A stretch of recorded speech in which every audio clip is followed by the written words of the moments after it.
very chill. Very chill.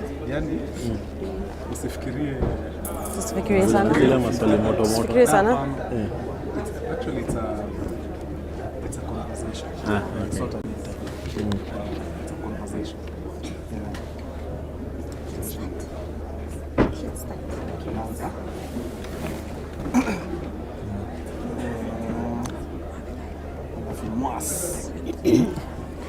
Kama mwangi. Ila okay. Eji nakubali. Eji nakubali. Mwangi wewe ni millennial. 32 kwa wapi? Unajua siku hizi nikiingia ofisi mimi ni Gen Z. Lakini kitoka huko naambia wewe mzee sana. Mimi ni zillennial. Mimi ni zillennial. So hapo kwa boda. Ni wale wamechanganikiwa hapo katikati. In spirit and in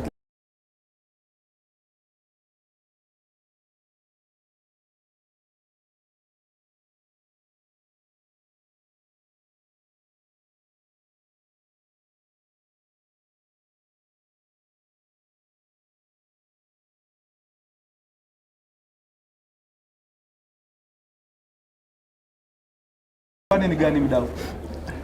Ule. Hiyo ndio yangu ya home. Alafu ya maarif. Ya others. This is others. Ni ndio maotero, mimi ndio others hapa kwa hii. Ndio tera. All right. Sasa mko sawa? Fiti. Kaende sana. All right. Fiti. Yeah, ndio shendo kizungu. Kihoma Bay. Yote. Everything is fine. Unaifeel maze. Ile unaifeel. Sasa mama Mike sijui kama zote zina testing. Testing. Can you hear us? Yeah. Yes, he can hear us. Good. Kwa hivyo tunaweza zidi. All right. Safi. Hey, wakurugenzi man. What a day, man. Mishe zetu zimetuleta Homa Bay leo. Of course ukiniona unajua malaria inahusika na hatuna uzuri nayo ni kuipiga. Tunaipiga. Yeah, and leo I just want us to have a nice conversation, pretty chill, hakuna overthink. Adui hapa ni malaria. Hakuna Ntonjira. Au sio? Yeah, and I'm not by myself, I'm not alone. Niko na kikosi hapa. On my left hapa I have Lizz Ntonjira. Lizz tumetoka naye mbali sana. Lizz, hii wacha tu nikuweke kwa nini kidogo. What are your titles? Sababu ndio na title yako inatosha na hivi. Una titles mrefu. For today, yes. Co-chair Zero Malaria Campaign Coalition. Si tumesema mambo ni mosquitoes, malaria elimination, yes. So hakuna mambo mengi. Hakuna mambo mengi. Yes. Good. Hapo sawa. On my right I have Gloria. Yes. From the National Youth Council. Yes. Gloria, what does the NYC do? We at the National Youth Council tuna amplify youth voices. Tumekuwa DevCon the last few days hapa kwa Youth Pavilion. Yeah. We have been creating a safe space for young people to interact with devolution, with policies, with games, are fun times. Tumecheza jenga hapa nje. But most our tower. But most importantly, we want young people to be included as per Article 55 in political, social and economic spheres of life. Hiyo ndio kazi tunadu. Nice. Then I have Muas from the Kenya Malaria Youth Corps. Yeah. Introduce mtu yangu. Naitwa Mwangi. Yeah. Kutoka a very vibrant social movement inaitwa the Kenya Malaria Youth Corps, Malaria Action. Na pia niko privileged enough kufanyia an organization that puts community first. And that is Amref Health Africa. Yeah. Oh, nice. By the poleni sana mazeni nisikia watu hapa. Yeah. Yeah, thank you. Umeweza kujua nini nilikuwa cause ama bado tunangoja official information. I think that will be shared through the appropriate channel. Yeah.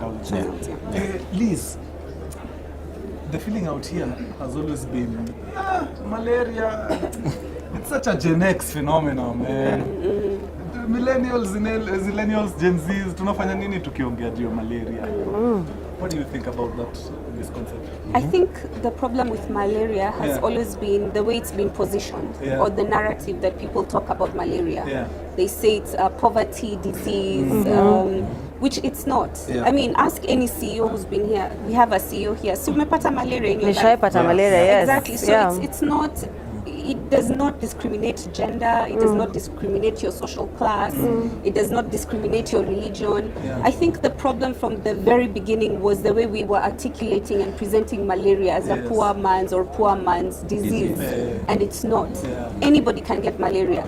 The time I got malaria, I had malaria, amoeba, and chickenpox. So you can imagine. I know I've told this story before. I know, right? But look at me here, strong against malaria. So I think the problem has been the narrative, and the saddest thing is children under 5 and pregnant women are the most vulnerable when it comes to malaria. And I know these are statistics that are really staggering that people keep talking about. You even said it in our previous panel. We've been here, I don't know how many minutes, how many hours a child dies every minute from malaria. So I think we need to address malaria and look at it as a problem, me and you problem. And what can we do as a community? And that's why I really love ZMCC, which is the Zero Malaria Campaign Coalition, because it's not just a one person's job. It's a multi-sectoral approach. It's the private sector, it's the public sector, it's the faith-based organizations, it's the development sector, it's multilateral organizations coming together to combat this little thing called a mosquito and the disease it causes called malaria. I mean, if we all came together, we'll really do a lot, and that's what we're talking about. How can we collaborate better? I always love saying this saying, kidole kimoja hakivunji chawa. So we have to come together. Actually, hakivunji mosquito. You also have to clap. I mean, we slap it like this, and this at 10. All your 10 fingers. Imagine all these 10 different ecosystem players coming together. I think we need to change the narrative. It's not a poor man's or poor woman's disease. It's a you and me disease. Anybody can get malaria at any time, particularly in endemic counties and countries. So we need to approach it with a collective action. Good stuff. Oh, I love it. All hands on deck. Kabisa. This is singoria watu fulani. Singoria yetu sisi wote. Kabisa. Gloria, from the National Youth Council, unafikiria kwa nini youth hawako sana proactive kwa hii fight yetu ya malaria? Malaria. Well, picking up from where Lizz has left, there's a lack of information, particularly in urban settings. Many young people in urban settings may not have interacted with malaria. But that's because we've done such good work. The Vidole Kumi have done such a good work in getting us from where malaria was very prevalent and now to where it has significantly diminished. We had in Homa Bay, it's now down to 3.6%. Hiyo kitu imenibamba. From 17%. Imagine. to 3.6%. We've come a really long way. But we also know that malaria has not ended. It's not been eradicated. And that's why as National Youth Council, we are a member of the ZMCC coalition. We are joining hands to educate, to advocate, to tell young people, I know it may sound like malaria is only in Homa Bay, but even in Nairobi, you could catch it. The odds are lower, but it is possible. So it's about education, it's about using platforms like this, meeting our constituents where they are, so that we can together Yes, exactly. and malaria. We should change the 0 to this. Indeed. Beautiful. I love it. Actually, niko na kaelfu kamoja nataka nipatiane hapa mbio mbio. Haraka tu fast, acha niangalie. Niaje champion, uko salama? Uko fiti? Unaweza niambia tu endemic counties kama 3 zenye malaria imekita mizizi, yani imeshika pro. 3 tu.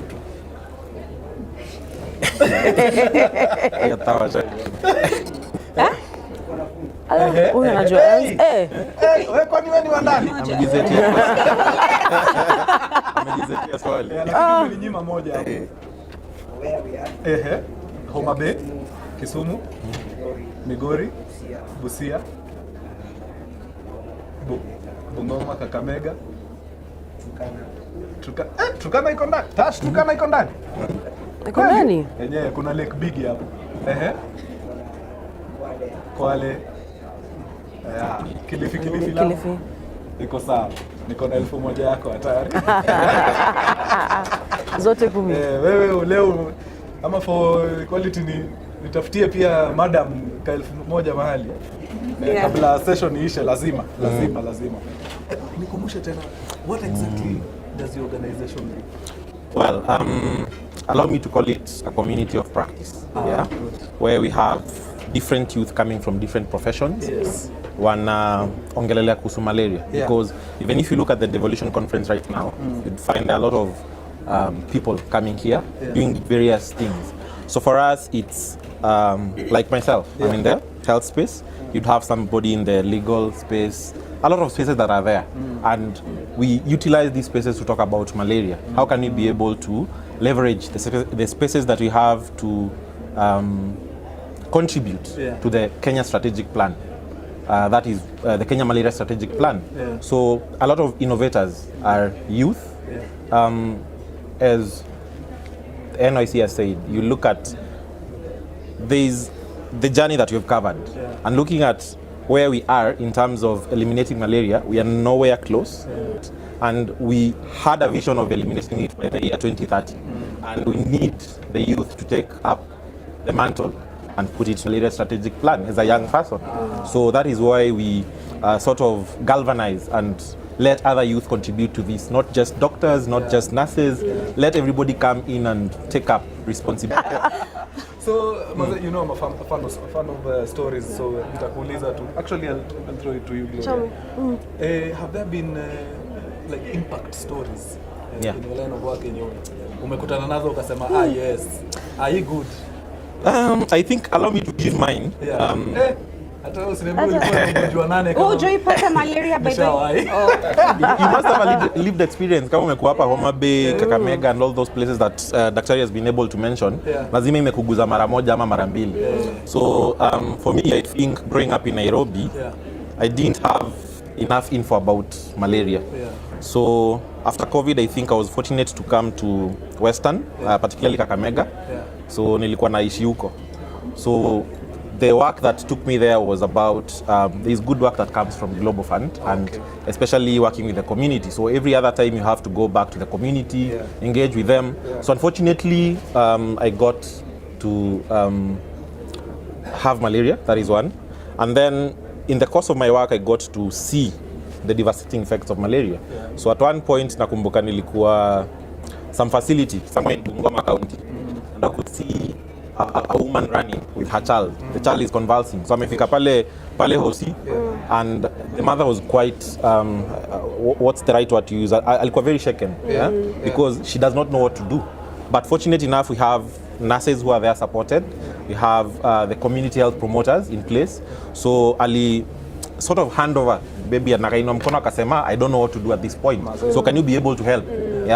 So for me, I think that was the turning point.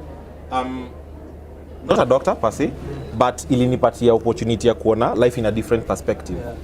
So nikaangalia what is happening on ground and what we know back here in Nairobi. So how can we be able to change that? Can I use my voice to be able to talk to my peers as well? So from that point is when I dedicated myself to advocating for anything kuhusu malaria. And that is what has brought me now to this particular point. So I would look at it as health advocacy, having a lived experience around malaria. So it's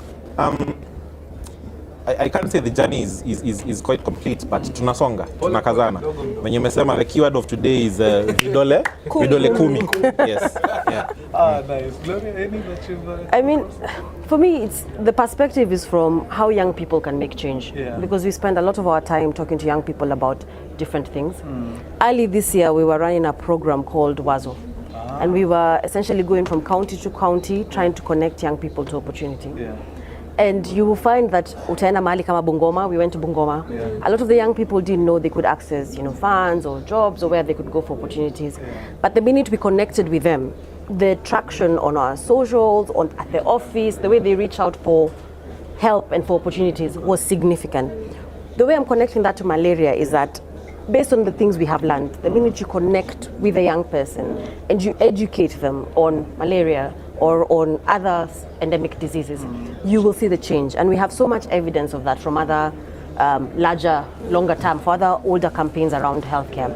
So for us as the National Youth Council, it's about how do we leverage the power of youth, the collective influence that we have as an institution and as partners, and drive that energy towards curing, dealing, tackling, educating. Because nani anajua hapa Anopheles mosquito inakaaje? How many people know? Many of us don't know. We can't spot it when it's, when it's buzzing around you. So it's that education of let's leverage this collective, social media power, digital activists as we call ourselves, and channel it meaningfully towards malaria. So beautiful. Actually, many challenges. I think every month, out of the 8 stories that I tell in a month, at least moja inafaa kukuwa malaria center. it's true. And even challenging you more, tag somebody else to also keep the story moving. Exactly. Story moving. True. And hey, all hands on deck. Yeah, exactly. Sometimes you might think that you don't have any impact, but kumbe wewe ndio tunategemea. We were having a discussion with Tash some time back when I was at the offices. And we were just speaking about content creation and whatnot. And we circle back to this malaria thing. If you go on TikTok, there are content creators from all over, including those regions that are endemic. Niko na TikTokers wa Migori hatari hapa nini.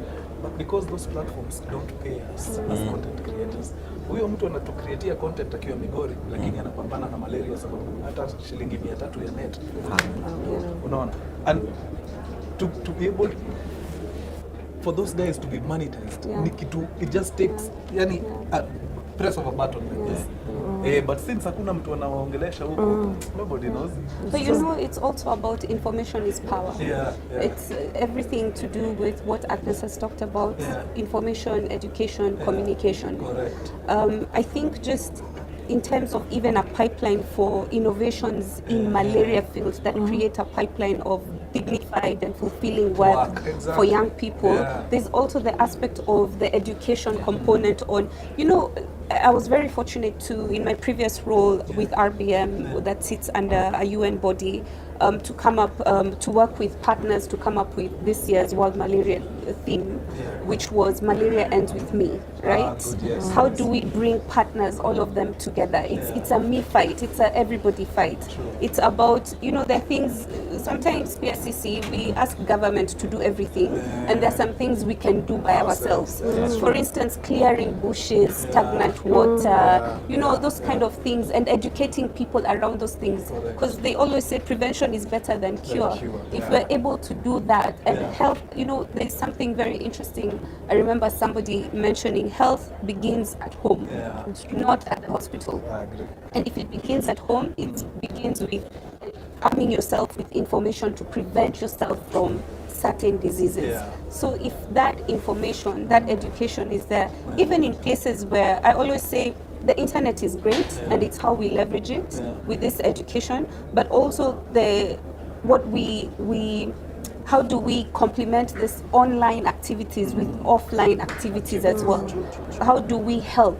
Because it's one thing having a conversation online, and then it's another qua ground, meaning in a happen. So how can the two work in tandem? So there's a lot to be done around there. In fact, I think my call to action from this discussion to the Ministry of Health is, we have such amazing, fantastic young people who are doing great work on the ground on malaria, but sometimes, like we were talking about, it's silos.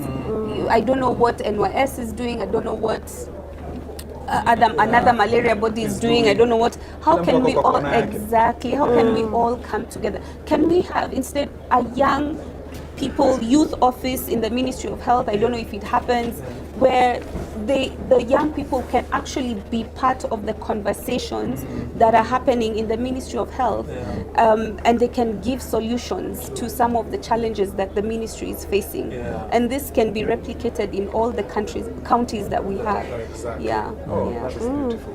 Information is power. Kuna mtu alisema to be forewarned is to be forearmed.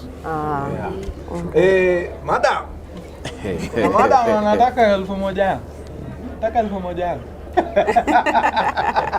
Mimi ukinipatia tu sasa endemic countries, wachana na counties. Endemic countries. Just 3. Hey. Kenya is not there. Kenya iko jo. Kenya. Kenya mazee iko. Acha nikupatie opportunity nyingine ya hizo mbili umepata, but ni replace hiyo moja. Kenya. Zambia. Okay. Sawa. Sasa I want to open the floor. Kama kuna mmoja wenu uko na maswali, tuchukue swali kama moja ama mbili, then we can call it a wrap. Yes. Question. Ya kwanza, and it's directed to all of you. How do we make it a generation? Like the way Gen Z's picked an issue and they say this is our own. Because now we know the information is that malaria is really taking lives and robbing people their livelihoods and all that. So how do we make it a generation of war in terms of the leveraging on new strategies, technology and all that? And then the second one, what's your take on the commitment in terms of financing, you know, from governments on the fight against malaria in trying to end it? Because if it's such a crisis, why is it not prioritized on the budget? Because as you know, wanasemanga, don't respond to a mosquito bite with a hammer. Are we doing that? Tunaenda heavy sana. No, just it's on a light note, but just try to think your ideas. So who wants to pick which question? Me, I want to throw back that question. First of all, the person who was talking is somebody who's done so much for young people. We need to give him a hearty clap. Anthony Buluma is the CEO of the Kenya Young Parliamentarians Association. And I want to push the second question to you, the one you've asked us. I want to bounce it back to you, particularly on the policy front, on budget allocations. What can your body or your organization really do to influence this implementation and enforcement of how can we allocate more budgets for young people? And I want to challenge by giving an example. I was recently in Malawi where, you know, we were trying to figure out how can young people be involved in the decision-making process, because that's the biggest challenge. Not having young people at the table. They create their own table, but then the tables are parallel. So this one is doing this one is doing this, but how can we marry them together? And for the first time in Malawi, through the efforts of engagement with young people, even listening in parliament and everything that's happening, for the first time a huge budget was allocated for entrepreneurship projects for young people. How can we influence through your organization? I wasn't getting so much. No, but it's true. It's a ping pong effect. But I think pretty much it's just making it a priority issue. And I think that's the struggle we're having. Because if you interact with many young people, they will not put malaria up there. It's a priority issue like yesterday. Simply because of what you've all shared, the level of awareness is on the low. Many of us have, in fact, my interaction with malaria, apart from my own personal experience as a victim, is courtesy of ZMCC. They invited me onto the malaria table and I was sensitized, and then I drew interest. And what we've done, as I respond to your question, is we've identified around 8 young members of parliament to be malaria champions from the political front. Because you see, there's the creatives, there's different fronts. So from my end, I have 8 MPs who are malaria champions, pushing it as a political agenda. Because you see, if it fits in as a political agenda, it becomes a priority agenda for the political class, who are the custodians of the exchequer and the budgets. So that's one way. I strongly feel the other thing we need to do is isolate the budget for malaria. It should not be coupled with, like for example, when they're giving health budget, they give it wholesome. So you find like a lot of the chunk goes towards HIV and related post-its. So malaria is not treated as a priority. So we isolate it as a budget of its own. And I did see that come out even when we had Dr. Nikal and others giving their contribution, because it just shows you that the level of priority is not there. So I think that's one of the areas probably in our reflections as we retreat, we'll be able to think, how do we push Yeah. and leverage on some of our membership, maybe even in the health committee. Yeah. The vice chair is a young man, Yeah. you know, who's well versed with most of these issues, and see how they could isolate it Yeah. as a line item in the budget. When it comes to now pushing it, I think this looks better than where we're coming from. Sorry, anyone take offense, but I mean, we need to be a bit innovative In how we talk to this people. conversation, so that you don't have to doze off. Yeah. You're listening to some very important statistics and Yeah. information. So we need to do a lot more of this Yeah. and have it circulate, because our peers can relate better than, you know, when you bundle them with just formalities and true statistics, you lose them along the way. I think, just very quickly, I think progress, not perfection. Yeah, I think a journey of 1,000 miles starts with one step. I think sometimes when and now I want to feel for the government and for other stakeholders, because we are bombarded with so many challenges.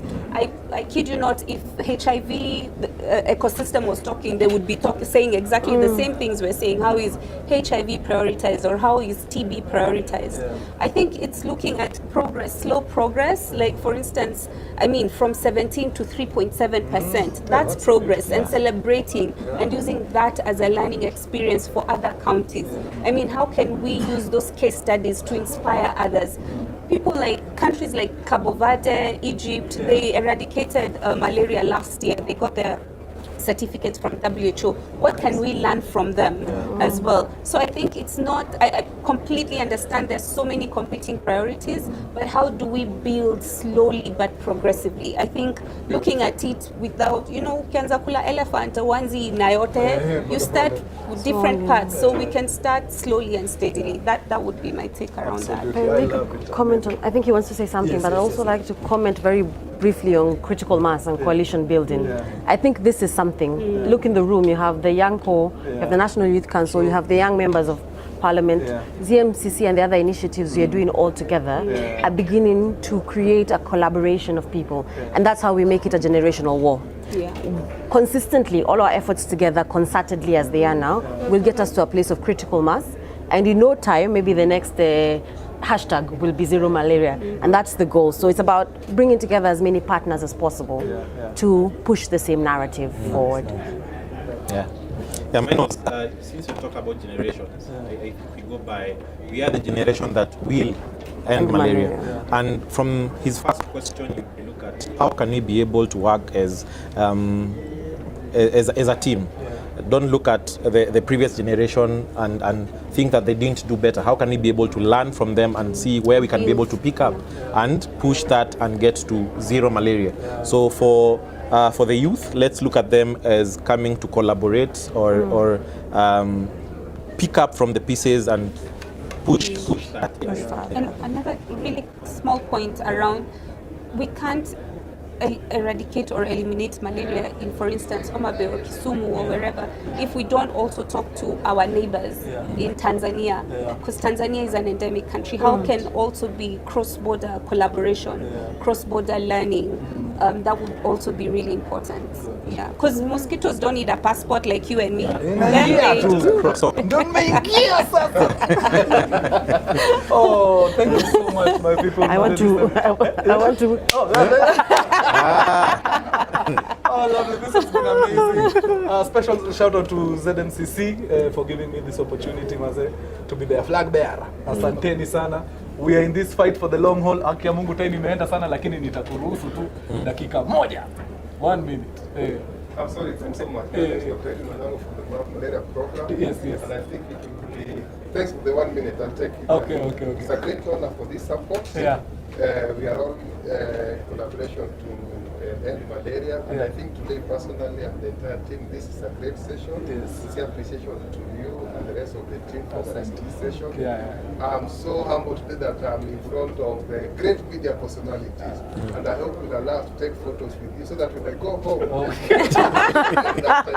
today we're great media personalities. But that's a way, I also call a proverbial way of an elderly person. What I mean is the youth we have had malaria for so many years, and there's been a link that has been missing for a long time. The link is in the youth. The youth are able to do so many things in a short time, things that can have impact. One of the greatest impact is such a session. If any youth sees this session videoized or televised in the media session, they say, if so, this great media program can talk about malaria. Who am I? You are people who are people want to be associated with you. People want to be like you in one day. So if people look at you and they see malaria and they see the fight against malaria, it's a great success. Or number two, we work for the government. The government has documents called policy documents that directs what's supposed to be done. The policy documents come from such sessions. What do we need to write in those policy documents? When you talk of having a youth office at the ministry, it did not come just by this. It has come through some processes where the leadership of the country are seen and heard. The youth have the ability to see anybody in this country and deliver a message. That message should be, we are fighting malaria and this is what we want. So when you have to go to higher sessions, you have factual presentations on what we need to do. And the government says, yes, we support you as the youth. So thanks so much for this. I wish I had more time, but Bless you. So you've had, guys, the youth, this is your fight, man. You guys are the majority, you guys are the most powerful. Mukituachilia tutalindwa na nani? Mbona unasema you guys? You're not one of the guys? Nilitoka 3 years ago. Don't worry, we accept the youthful. We accept the youthful. We accept the youthful. It's okay. There's a place for you. There's a place for you. It's okay. We accept the youthful. It's okay. Thank you so much for being with. Oh, mommy. Kumbe hii kitu inabamba. Okay. Yeah. Okay. Thank you very much. My name is Ntonjira.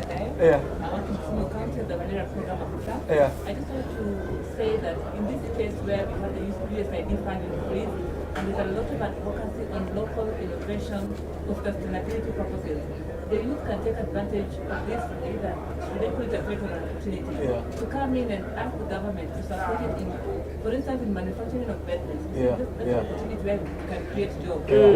I love that. Chemicals That is, you are Sustainability. we cannot be dying because of a net that costs 300 shillings. Na ni kitu tunaweza jitengenezea. Good. But the youth can take it as an opportunity to then create jobs. Beautiful. Mungu ni mwema, tumekupea hiyo opportunity. ya mwisho. Asanteni, mimi nitaponga kama mzae. Mzazi wetu. Wazae wetu Hapo nimefurahia sana hii mboki kwa hapo mbele.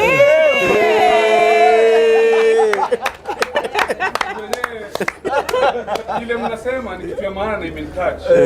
Lakini pia tukiangalia kuna vile mayouth wamekuakilia sana. Na mayouth wamekuakilia wakisema hakuna wera, hakuna nini. Lakini pia mimi nataka I want to throw a spanner in the works. Let me speak. I want to throw a spanner in the works. Throw it. And my spanner would be, I would want to ask the four of you one question. What did you study in school? Me? Law. I'm a lawyer. Film production. Actually, niseme what I'm currently studying. I'm actually doing a PhD that is malaria focused. PhD malaria focused. Health system strengthening. So ile kitu najaribu kusema ni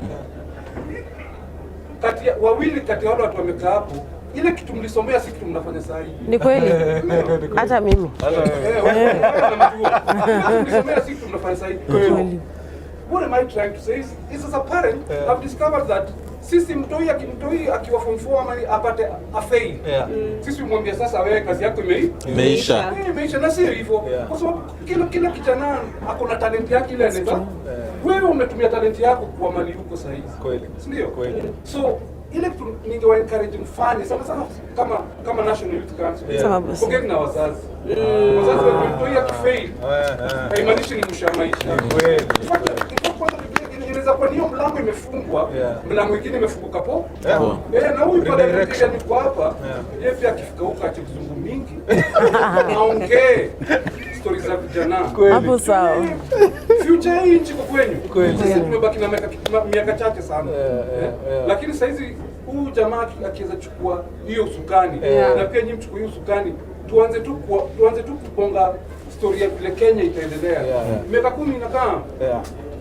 Takuwa different. Wow. And on that bombshell, ladies and gentlemen, it is time to end Yani hiyo mic tumeiangusha bana. Micro. It is an na kumbe hii panel ni hatari. Maybe asubuhi sisi ndio tungefaa tukue pale. Tungeanza. Tungeanza tu. Thank you for the good discussion that we're having. My comment is on something that Lizz said about us wanting the HIV space. I think uko hizo area? most of the people here are from the malaria space. Okay. I come from Maybe together, yes. I want to speak to the people who are actually working in the communities. We need to think about how do we integrate the services. Yes. Exactly. Because Lizz was talking about everybody is fighting for space. Yeah. And Can you put them together? is providing the very Little, yeah. we need to think about how do we integrate our services with other diseases so that we can be able to create more efficiency and to reach a greater mass in the community. And cost also think optimization. about how do we bring on board community-led solutions. Yeah. Because we are talking about the youth, but what do the youth want? You know? For us, we know what the problem is, and we know the solution. But what about that youth who is in Congo or within Australia? Yeah. What do they want? True. Do they want a net? Do they want Work? mosquito repellent? Do they want job? capacity building or to provide Manufacturing, business or, make it mosquito net? So we need to think around that area so that we can be able to create more capacity in our youth and to be able to move faster. Because where the world is moving, we don't want to be overtaken by time. Thank you. Wow. So the war is intergenerational na nyinyi the youth ndio mko na the power. Please take up this fight. Tukimbize kabisa. Twende nayo. Tag your governors. Waambie wakati ni sasa, tumeichukua sasa. Ndio sisi sasa. Tusaidieni madam za tusaidia. Au sio wadau? It's been amazing. This has been a panel and a half. Barikiweni sana for the insights. God bless you and may we keep fighting. Amen. Au sio? Thank you. Hapo sawa. Kabisa. Thank you. Asante.